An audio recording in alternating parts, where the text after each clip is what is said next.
Hello everyone, कैसे हैं आप लोग। उम्मीद करते हैं सब लोग अच्छे होंगे। तो कल के चैप्टर को आगे बढ़ाते हुए हम लोग रिफ्लेक्शन लाइट चैप्टर के रिफ्लेक्शन टॉपिक को पढ़ रहे थे। तो उसी को कल हम लोगों ने रिफ्लेक्शन बाय प्लेन मिरर पढ़ा था। आज उसी टॉपिक को आगे बढ़ाते हुए हम लोग पढ़ रहे हैं reflection by spherical mirror, image formation by spherical mirror, laws of reflection for spherical mirror. Clear. तो देर न करते हुए हम लोग टॉपिक को आगे बढ़ाते हुए चलते हैं अपने पॉइंट पर। तो स्फेरिकल मिरर पढ़ना है। स्फेरिकल मिरर में कहते किसको है, ये आप लोग कल के वीडियो में जान चुके हैं। स्फेरिकल मिरर होता क्या है, किसी भी स्फेरिकल सरफेस का जब हम कोई एक पार्ट ले लेते हैं, सपोज करिए ये पार्ट हम ले लेते हैं ए और बी, और इसकी कोई एक सरफेस हमारी पॉलिश्ड हो, यही तो पढ़ा था। इसकी कोई एक सरफेस पॉलिश्ड हो, क्या ले लेते हैं एम और एन, है ना। तो इसकी भी एक सरफेस हमारी पॉलिश्ड होगी। तो ये जो मिरर होंगे, ये हमारी जो सरफेस होगी, ये मिरर की तरीके से बिहेव करेगी। इसी पार्ट को हम इन्हीं ये जो मिरर हमारे निकलेंगे, यानी ये जो मिरर हमारे निकले ए और बी, ए बी और एम एन, ये जो दो मिरर निकले यही हमारे स्फेरिकल मिरर होंगे। और इसमें एक को कहते हैं कॉन्वेक्स और दूसरे को कॉनकेव। क्लियर। एक को कॉन्वेक्स कहते हैं, दूसरे को कॉनकेव कहते हैं। अभी आपको पता है जिसकी रिफ्लेक्टिंग सरफेस केव लाइक होगी वो कॉनकेव होगा, और बाकी जो दूसरा वाला होगा वो कॉन्वेक्स होगा। तो अब चलते हैं हम लोग कहां पे, कॉनकेव मिरर पे, है ना। हम लोग चलते हैं कॉनकेव मिरर। कॉनकेव मिरर होता क्या है, कॉनकेव मिरर होता क्या है। कॉनकेव मिरर होता क्या है, जिसकी इनर सरफेस यानी ऐसी सरफेस,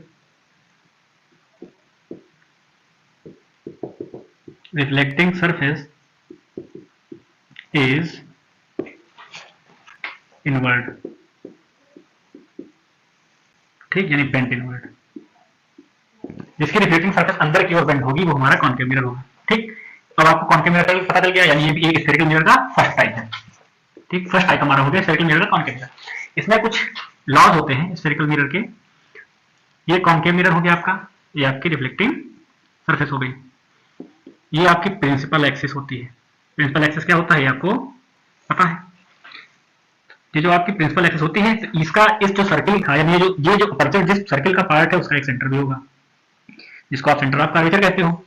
और सेंटर ऑफ कर्वेचर की जो लेंथ होती है उसको आर कहा जाता है, यानी रेडियस ऑफ कर्वेचर। इसका जो हाफ होता है वो हमारा होता है फोकस। ठीक, यानी F equal to R by 2। Clear, ये पता चल गया। अब देखिए, मान लीजिए अगर कोई रे आ रही है बहुत ही दूर से, जिसको आप कहते हो इंफिनिटी, ये कोई रे आई, तो इंफिनिटी से जो रे आती है और हमारी प्रिंसिपल एक्सिस के पैरेलल होती है, ये हमारी हो जाती है प्रिंसिपल एक्सिस। तो ये जब मिरर की पॉलिश्ड सरफेस से टकराएगी तो रिफ्लेक्ट होने के बाद फोकस से निकलेगी। यानी रूल फर्स्ट क्या हो गया, लाइन या ray parallel to principal axis pass through focus after reflection. ठीक। अब उसी तरह एक और चीज देखिए, दूसरा रूल क्या निकलता है, अगर कोई रे फोकस से पास हो रही है तो प्रिंसिपल एक्सिस के पैरेलल हो जाएगी। ठीक, रे पास थ्रू फोकस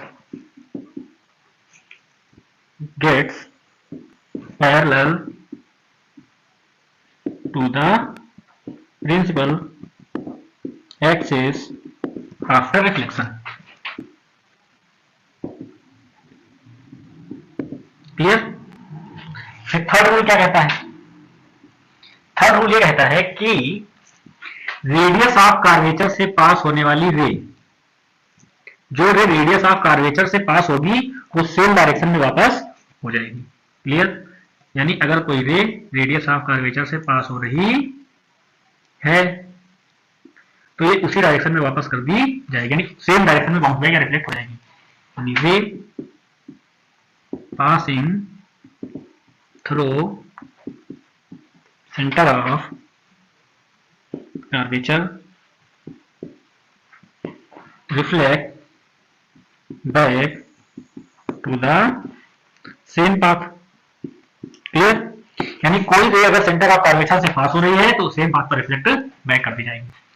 और चौथा रूल क्या कहता है, अगर कोई रे पोल पर पास हो रही है यानी गिर रही है, अगर कोई रे पोल पर इंसिडेंट हो रही है तो वो उसी एंगल से रिफ्लेक्ट कर दी जाएगी, यानी I इक्वल टू, यानी फोर्थ आपका पॉइंट क्या हो गया, ray incident on pole reflected with same angle. Clear? ये आपके 4 लॉ हैं जो कि स्फेरिकल मिरर के रिफ्लेक्शन के कॉन्सेप्ट में यूज होते हैं। पहला, अगर कोई रे प्रिंसिपल एक्सिस के पैरेलल है और वो मिरर से रिफ्लेक्ट हो रही है तो फोकस से पास करेगी, ये आपका पहला केस हो गया। उसी तरीके से अगर कोई रे फोकस से पास हो रही है तो रिफ्लेक्शन के बाद पैरेलल हो जाएगी प्रिंसिपल एक्सिस, ये आपका दूसरा केस हो गया। कोई रे हमारी सेंटर ऑफ कर्वेचर से पास हो रही है तो रिफ्लेक्ट बैक कर दी जाएगी उसी पाथ पे, ये आपका रूल तीसरा हो गया।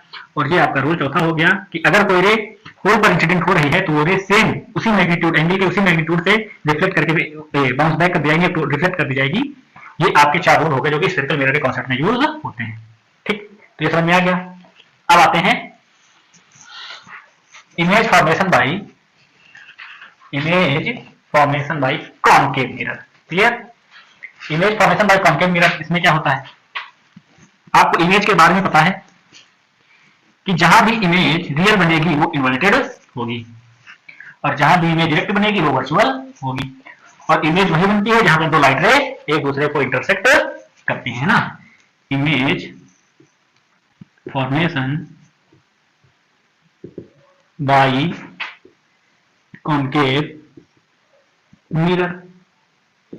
ठीक, image formation by concave mirror. Concave mirror में कुछ कंडीशंस होती हैं कि कब इमेज कहां पर बनेगी। तो मान लीजिए आपका इमेज मिरर है, ठीक, ये आपका मिरर हो गया, ये आपकी पॉइंट सरफेस हो गई, इधर रिफ्लेक्टिव सरफेस हो गई, ये आपकी प्रिंसिपल एक्सिस हो गई।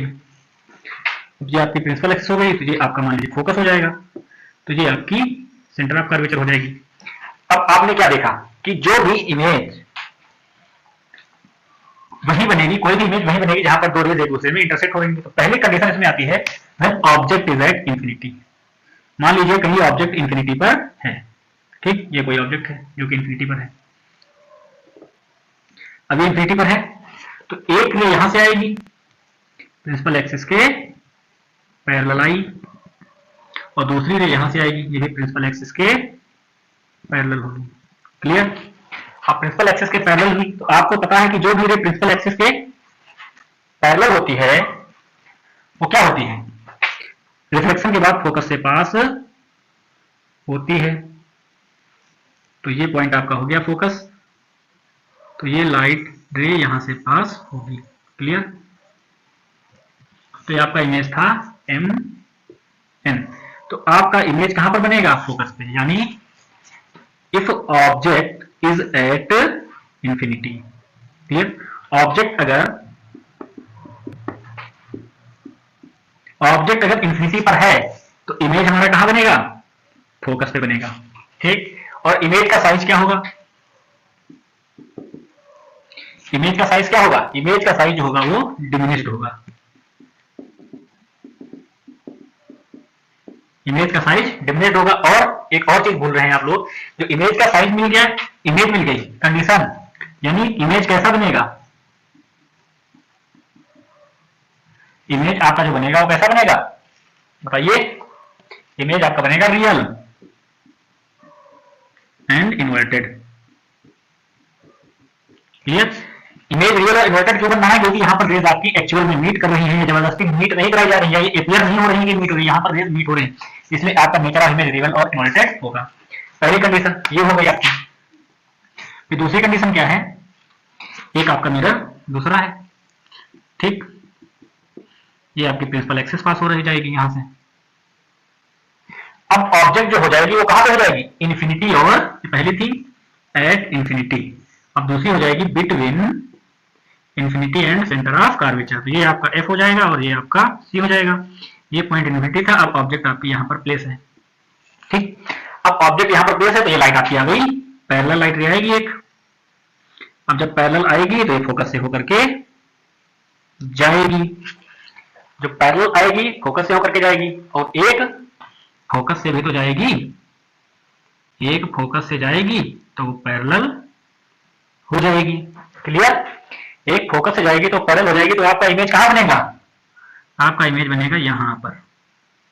ठीक, आपका इमेज बन गया यहां पर, ये आपकी ऑब्जेक्ट थी और ये आपका इमेज है। तो आपने यहां पर क्या देखा कि जो हम ऑब्जेक्ट को इंफिनिटी और सेंटर ऑफ कर्वेचर के बीच में रखते हैं तो हमारा इमेज फोकस और सेंटर ऑफ कर्वेचर के बीच में बनता है। यानी when object is between infinity and centre of curvature, तो आपका इमेज बनता है between focus and centre of curvature. और इसमें क्या होता है, साइज स्मॉल होता है और ये रियल होता है और इन्वर्टेड होता है। ठीक, फिर आते हैं केस थर्ड पे। केस थर्ड में क्या है, केस थर्ड में क्या है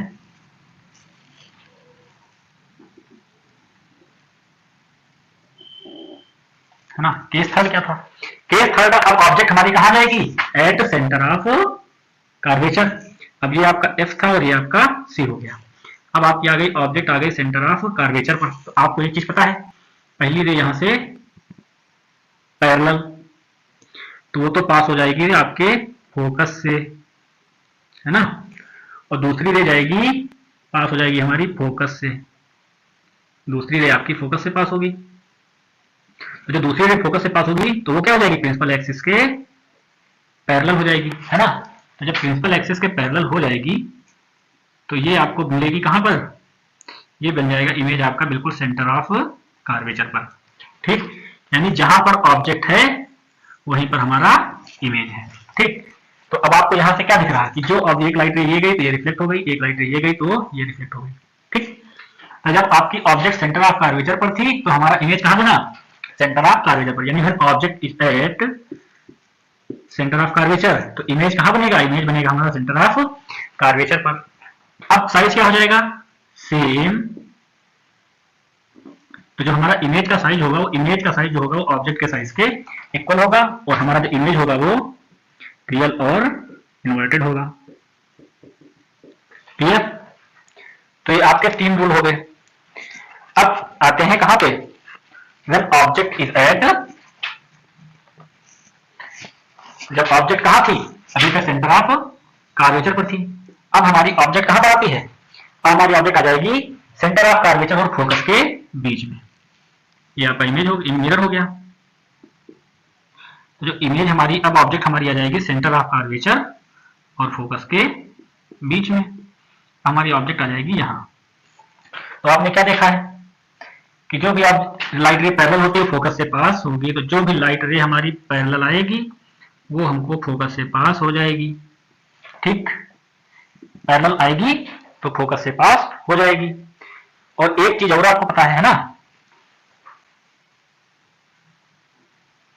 तो एक चीज आपको और पता है कि जो रे हमारी फोकस से पास होगी वो क्या हो जाएगी, पैरेलल हो जाएगी हमारी, है ना, वो प्रिंसिपल एक्सिस के पैरेलल हो जाएगी। तो अब हमारा इमेज कहां बनना है, अब हमारा इमेज बनना है यहां पर। क्लियर, यानी ये आपकी ऑब्जेक्ट थी तो ये आपकी ऑब्जेक्ट थी तो ये आपका इमेज हो जाएगा। ठीक, इसको अगर हम नाम ले लेते हैं एम एन तो ये हमारा हो जाएगा एम डैश और एन डैश।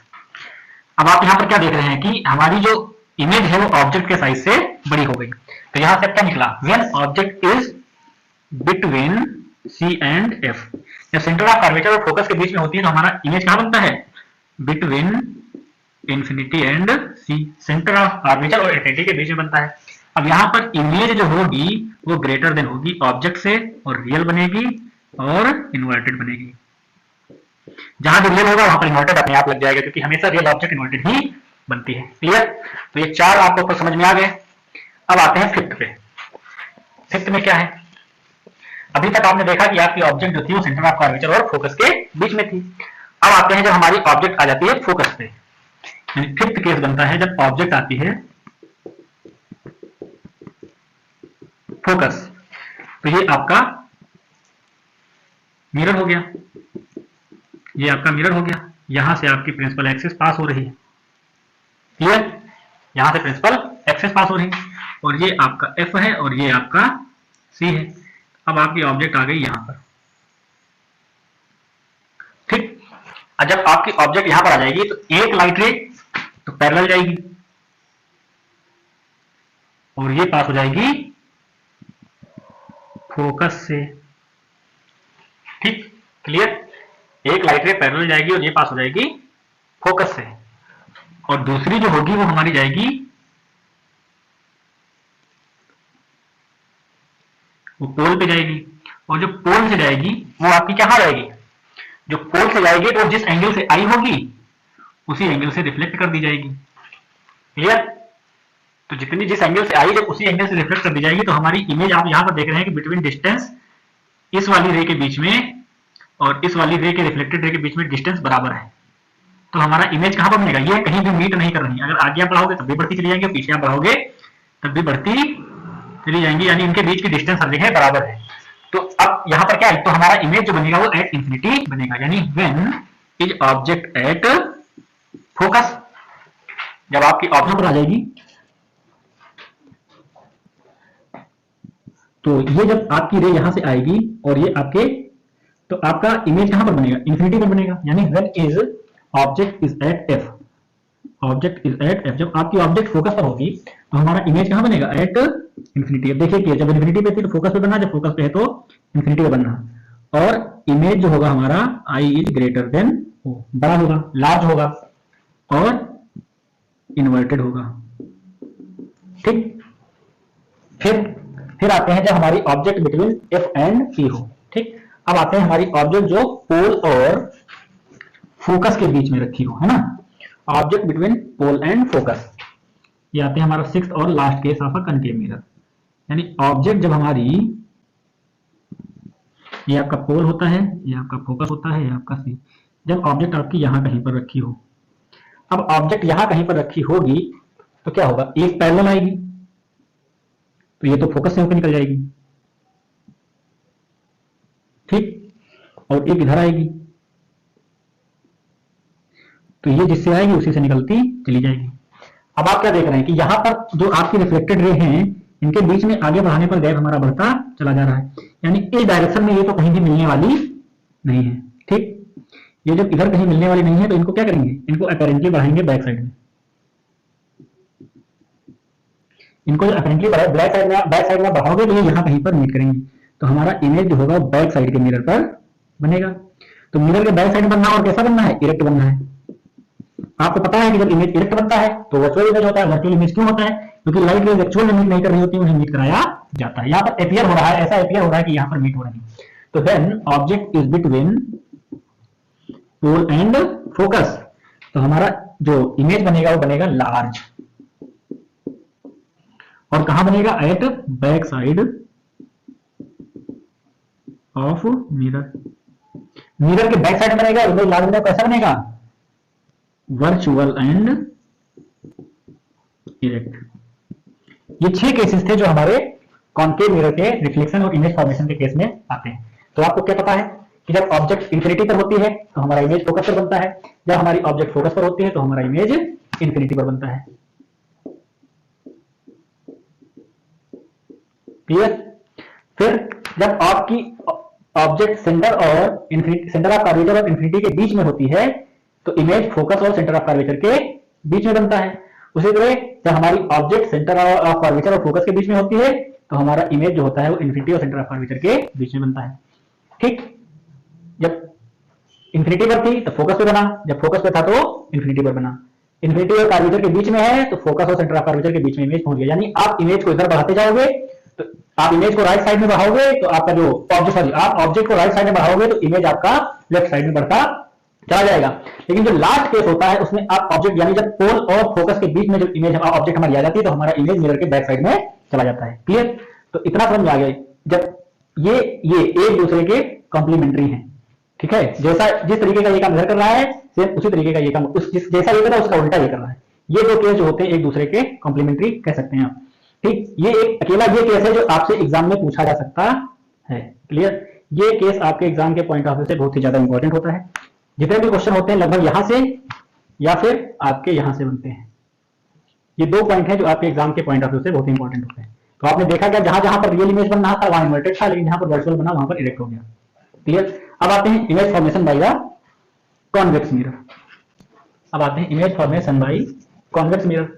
जैसे कॉन्केव मिरर के केस में हमारे कितने केस निकले? 6, यानी 6 जगह ऐसे निकली जहां पर इमेज फॉर्मेशन हुआ। वैसे कॉन्वेक्स में सिर्फ 2 ही केस होते हैं इमेज फॉर्मेशन के, लेकिन कॉन्वेक्स मिरर के भी कुछ ऐसे केस होते हैं रिफ्लेक्शन के कि कौन सी रे कब पैरेलल होगी, कौन सी रे कब रिफ्लेक्ट हो जाएगी। तो सेम ऐसे होता है जैसा कॉन्केव मिरर में होता है, बस कॉन्वेक्स मिरर में कोई भी चीज मिलती नहीं है, उसे जबरदस्ती उस रे को जबरदस्ती इंटरसेक्ट करना पड़ता है। तो चलते हैं अपने कॉन्वेक्स मिरर के लिए, है ना। अब एक चीज भी यहाँ पर ये पॉइंट छोड़ रहा है कि इसका यूज कहाँ होता है। Uses of concave mirror. Concave mirror का यूज कहां पर होता है? तो पहला यूज इसका होता है हेडलाइट्स में, हेडलाइट लैंप्स में। ये क्वेश्चन बहुत पूछा जाता है कि गाड़ियों के हेडलाइट लैंप में और गाड़ियों के रियर व्यू मिरर में कौन सा मिरर यूज किया जाता है। तो ध्यान रखिएगा, जो हेडलाइट लैंप्स होते हैं उसमें कॉन्केव मिरर यूज किया जाता है। दूसरा, डेंटिस्ट। जो डेंटिस्ट होते हैं वो हमारे कॉन्केव मिरर का यूज करते हैं। क्लियर? और सन सोलर हीटर में या सनलाइट कन्वर्जन। ठीक, सनलाइट को एक ही जगह पर कन्वर्ट करने के लिए हम जो है कॉन्केव मिरर का यूज करते हैं। क्लियर? तो ये कुछ यूज है जहां पर कॉन्केव मिरर का यूज किया जाता है। अब आते हैं कॉन्वेक्स मिरर पे। कॉन्वेक्स मिरर क्या है? जिसमें इसमें सबसे ज्यादा इंपॉर्टेंट आपके लिए गाड़ियों के हेडलाइट्स और गाड़ियों के रियर व्यू मिरर में कौन सा मिरर यूज किया जाता है, सिर्फ ये आपके एग्जाम के पॉइंट ऑफ व्यू से बहुत ही ज्यादा इंपॉर्टेंट क्वेश्चन बनता है। अब आते हैं convex mirror. Convex mirror, convex mirror क्या होता है? कॉन्वेक्स मिरर जो होता है इसकी जो रिफ्लेक्टिंग सरफेस होती है ऊपर उठी हुई होती है। ठीक, अभी तक इधर साइड की सरफेस रिफ्लेक्टिंग थी, अब इसकी अपवर्ड सरफेस जो अपवर्ड उठी हुई होती है वो हमारी रिफ्लेक्टिंग होती है। ठीक, अब इसमें भी कुछ चीजें होती। अभी तक आपने देखा कि जितने भी radius of curvature, centre of curvature जो भी कुछ था हमारा वो सब लेफ्ट साइड में था, लेकिन अब जो आपका रेडियस ऑफ कर्वेचर और सेंटर ऑफ कर्वेचर होगा वो सब राइट साइड में होगा। तो आपको पता है कि जो लाइट रे प्रिंसिपल एक्सिस के पैरेलल होती है, तो जो प्रिंसिपल एक्सिस के पैरेलल होती है वो क्या होती है? फोकस से पास होती है। तो जो कॉन्वेक्स मिरर होता है उसको वापस भेज देता है, दूसरी तरफ रिफ्लेक्ट कर देता है। तो जब इसको हम एक्सपेंड करते हैं तो ये लगता है कि ये हमारी लाइट रे जो है फोकस से पास हो रही है। ठीक, दूसरा केस बनता है जो हमारा कॉन्वेक्स मिरर है। ठीक, इसमें कोई रे, मान लीजिए आपकी प्रिंसिपल एक्सिस है, अगर ये आपका इधर फोकस हो जाएगा और ये आपका रेडियस, फोकस से पास होती हुई कोई रे आएगी, फोकस से पास होने वाली कोई रे इसके ऊपर इंसिडेंट होगी तो उसको प्रिंसिपल एक्सिस के पैरेलल कर देगा। ठीक, ये देखिए ये आ रही है, इसको अगर आप बढ़ाओगे तो ये फोकस से पास होगी तो इसको प्रिंसिपल एक्सिस के पैरेलल भेज देगा। ठीक, फिर तीसरा केस बनता है, ये आपका कॉन्वेक्स मिरर हो गया है ना। फिर तीसरा केस आपका बनता है, ये आपकी एफ हो गई और ये आपका सी हो गया। अगर कोई लाइट रे सी से पास होने वाली है, जैसे मान लीजिए ये लाइट रे यहां से पास होनी, लाइट रे आ रही है जो कि ऐसा लग रहा है कि हमारी सी से पास होगी, तो जो सी से पास होगी उसको बाउंस बैक उसी डायरेक्शन में भेज देगा। ठीक, फिर चौथा केस आता है इसमें भी पी। ये आपको पता है पोल से पास होने वाली लाइट को ये पोल पे दूसरी डायरेक्शन में भेज देगा। ठीक, ये इसके जो थे कुछ रूल्स थे, सेम वही है, कुछ स्पेशल नहीं है, बस यहाँ पर इतना डिफरेंस है, यहाँ पर जहां पर लाइट अपने आप पहुंच जाती थी, लाइट रिफ्लेक्ट होने के बाद पहुंचती थी, यहाँ पर रिफ्लेक्ट होने के बाद जबरदस्ती पहुंचाया जा रहा है। तो ये आपका फर्स्ट केस हुआ, ये सेकंड केस हुआ, ये थर्ड केस हुआ और ये फोर्थ केस हो गया। क्लियर? अब देखा आपने, अब यहाँ पर आप देख रहे हो ये पैरेलल है तो जबरदस्ती फोकस पे मीट कराया जा रहा है, ये फोकस पे आ रही है तो इसको पैरेलल कर दे रहा है। ये सेंटर ऑफ कर्वेचर से होते हुए पास हो रही थी तो इसको वापस रिफ्लेक्ट भेज दिया। यहाँ पर पोल पे जो आ रही है लाइन, जो लाइन लाइट रे हमारी पोल पर आ रही है उसको उसी डायरेक्शन में रिफ्लेक्ट करके भेज दे रहा है। क्लियर? अब आते हैं image formation by convex mirror. Image formation by convex mirror, इसमें सिर्फ इमेज फॉर्मेशन के 2 केसेस बनते हैं। क्लियर? इमेज फॉर्मेशन के सिर्फ 2 केसेस बनेंगे, इसमें बहुत ही ज्यादा केस नहीं है। तो कॉन्वेक्स मिरर का क्या पढ़ना है हमें? Image formation.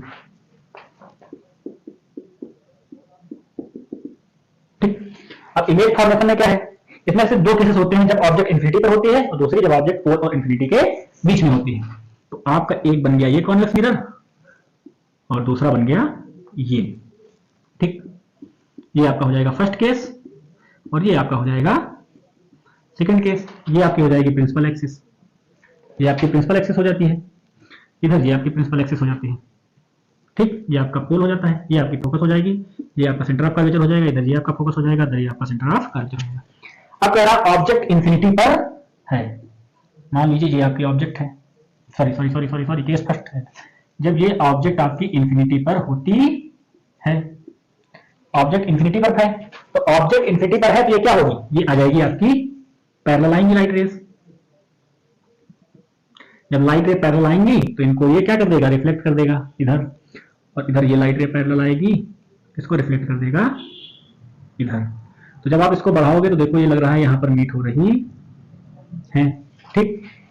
तो ये आपकी थी फर्स्ट केस था, जब ऑब्जेक्ट इज एट इन्फिनिटी। जब इन्फिनिटी पर ऑब्जेक्ट थी तब आपकी लाइट रे जो आई वो पैरेलल थी तो उनको रिफ्लेक्ट कर दिया। अभी बैक में जब इनको बढ़ाते हैं तो फोकस पर मीट हो रही है, यानी when object is at infinity और कॉन्वेक्स मिरर। जब ऑब्जेक्ट थी इन्फिनिटी पर तो इमेज हमारी बनी कहां पर, फोकस पर। जब ऑब्जेक्ट इन्फिनिटी पर थी तो इमेज हमारी बनेगी फोकस पर, और साइज जो होगा हमारा, image is very less than object. Image जो होगी वो हमारी बहुत ही छोटी बनेगी, ठीक। और यहां पर इरेक्ट बनेगी, ठीक, और बनेगी वर्चुअल,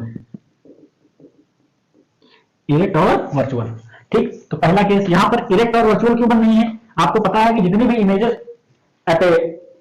ऐसी लाइट रेज से बनेंगी जो अपीयर हो रही है, रियल में मिलती नहीं है लेकिन उनको ऐसा लग रहा है कि यहां पर मिल रही है, तो वहां पर इमेज हमारी जो होती है हमेशा इरेक्ट बनती है और इरेक्ट इमेज हमेशा वर्चुअल होती है, क्लियर।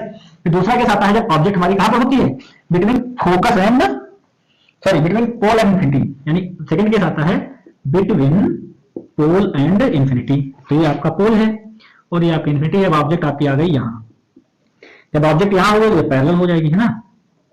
जब पैरेलल होगी तो रिफ्लेक्ट हो जाएगी, और ऐसा रिफ्लेक्ट होगी कि इसको बढ़ाएंगे तो जैसे लगेगा कि ये पोल पर मिल रही, फोकस पर मिल रही है, ठीक। ये फोकस पर मिल गई।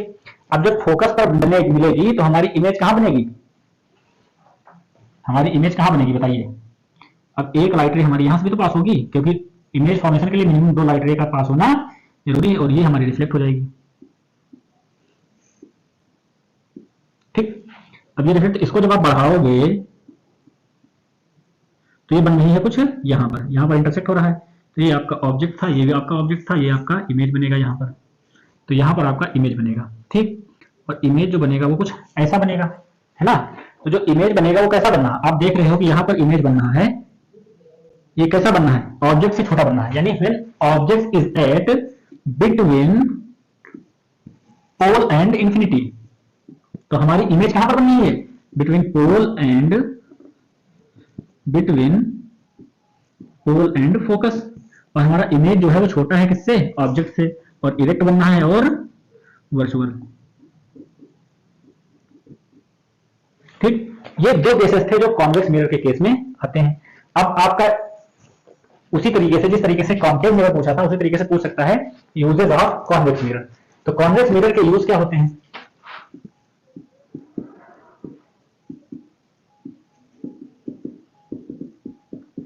ये पहला इसका यूज होता है गाड़ी का rear view mirror. Rear view mirror in the vehicle, vehicles के रियर व्यू मिरर के फॉर्म में हमें कॉन्वेक्स मिरर का यूज किया जाता है। दूसरा जो होता है वो क्या होता है, दूसरा होता है सिक्योरिटी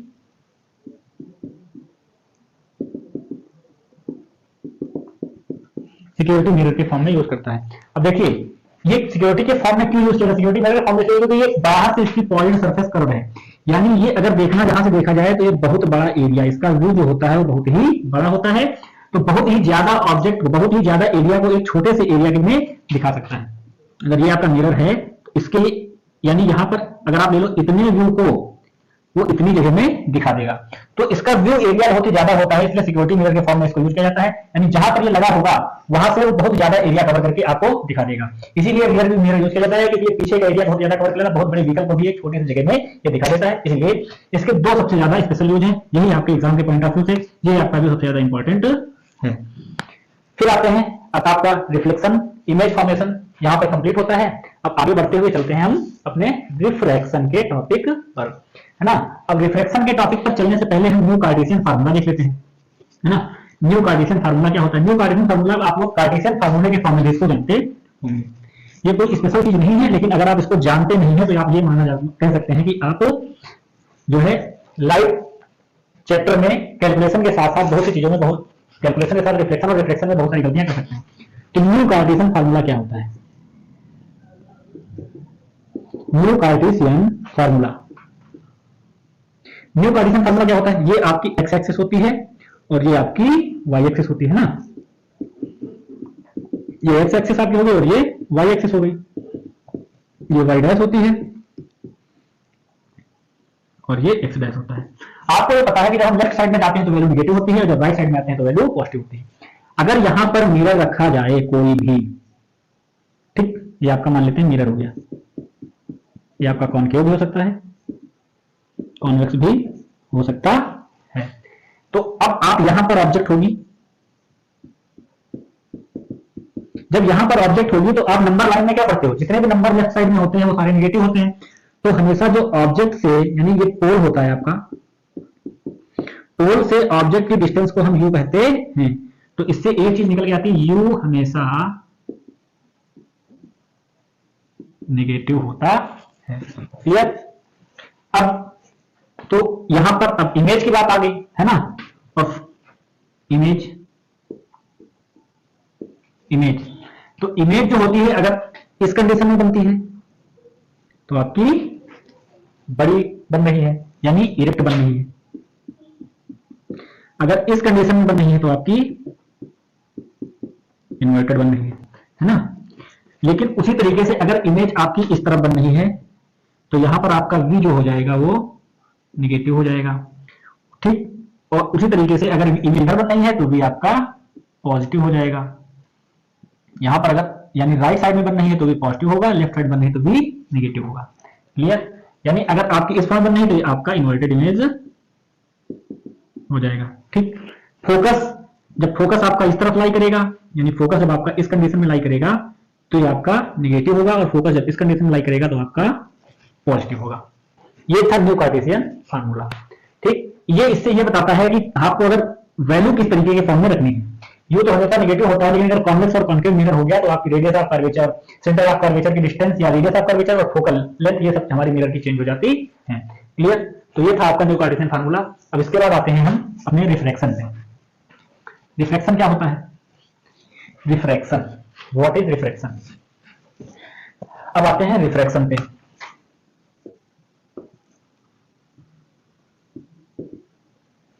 रिफ्रैक्शन क्या होता है? रिफ्रैक्शन होता है व्हेन अ लाइट रे, मान लीजिए कोई लाइट रे आ रही है, ठीक, और ये जो होती है मान लीजिए अभी तक एयर में ट्रेवल कर रही थी, लेकिन सपोज करिए यहां पर एक ग्लास स्लैब रखा हुआ है, ठीक। ये अभी तक एयर में ट्रेवल कर रही थी और ग्लास स्लैब रखा हुआ है, और ये आपकी हो गई परपेंडिकुलर, जिसको आप बोलते हो नॉर्मल। नॉर्मल तो लग नहीं रही कोई तरफ है ना, तो नॉर्मल बना लेते हैं। ये आपकी हो गई नॉर्मल, ठीक, ये आपकी नॉर्मल हो गई। तो ये आपकी हो गई इंसिडेंट रे। अब ये नॉर्मल नीचे भी होगी, है ना, सब जगह नॉर्मल ऐसी होगी। तो ये जब इंसिडेंट रे जब अपने मीडियम को चेंज करती है, यानी अभी तक एयर में ट्रेवल कर रही थी, लेकिन अब ये यहां से क्या हो रही, ग्लास में एंटर कर गई, तो इसको जाना तो इसे सीधे चाहिए था, जाना तो इसको इसे चाहिए था, लेकिन ये हल्का सा बेंड हो जाती है नॉर्मल की तरफ, ठीक। इस तो नॉर्मल की तरफ बेंड हो जाती है। जब नॉर्मल की तरफ बेंड होती है तो ये क्या हो जाता है, यहां से थोड़ा सा एंगल हमारा जो होता है चेंज हो जाता है। ये आपका इंसिडेंस एंगल था, ये आपका रिफ्लेक्टेड एंगल, और ये आपकी जो रे होती है इसको कहा जाता है रिफ्रैक्टेड रे। तो इसी फिनोमिना को हम लोग क्या कहते हैं? रिफ्लेक्शन कहते सॉरी रिफ्रैक्शन कहते हैं। यानी when light ray travels from one medium to another medium या enter from one medium to another medium, किसी एक मीडियम से दूसरे मीडियम में जब लाइट रे इंटर करती है तो नॉर्मल की तरफ बेंड हो जाती है, इसी फिनोमेना को हम रिफ्रैक्शन कहते हैं। और ये हमारी डिफरेंट मीडियम में लाइट की स्पीड को चेंज होने की वजह से होता है। ठीक, ये भी आपका हो गया रिफ्रैक्शन। क्लियर? तो जब लाइट रे एक मीडियम से, ये आपका मान लेते हैं रेयर हो जाता है, इसको आप कहते हैं एयर, और ये आपका डेंसर मीडियम हो जाएगा, जिसको आप कह सकते हो ग्लास। ठीक, सबसे कॉमन एग्जांपल यही लिया जाता है। रेयर मीडियम से डेंसर मीडियम में इंटर होने पर लाइट की वेलोसिटी या स्पीड चेंज हो जाती है, जिससे वो नॉर्मल की तरफ बेंड हो जाती है। इसी फिनोमेना को हम रिफ्रैक्शन कहते हैं। ठीक, अब इस फिनोमेना को आगे कंटिन्यू करेंगे हम कल। उम्मीद करते हैं कि आपको reflection, spherical mirror, image formation by spherical mirror समझ में आया होगा। आप लोग अपनी पढ़ाई को जारी रखिए, एग्जाम की तैयारी करते रहिए। इस फिनोमेना को आगे बढ़ाते हुए हम लोग कल चलेंगे अपने रिफ्लेक्शन चैप्टर पर, फिर उसके बाद लेंस फार्मूला और मिरर फार्मूला पर कुछ क्वेश्चन देखेंगे।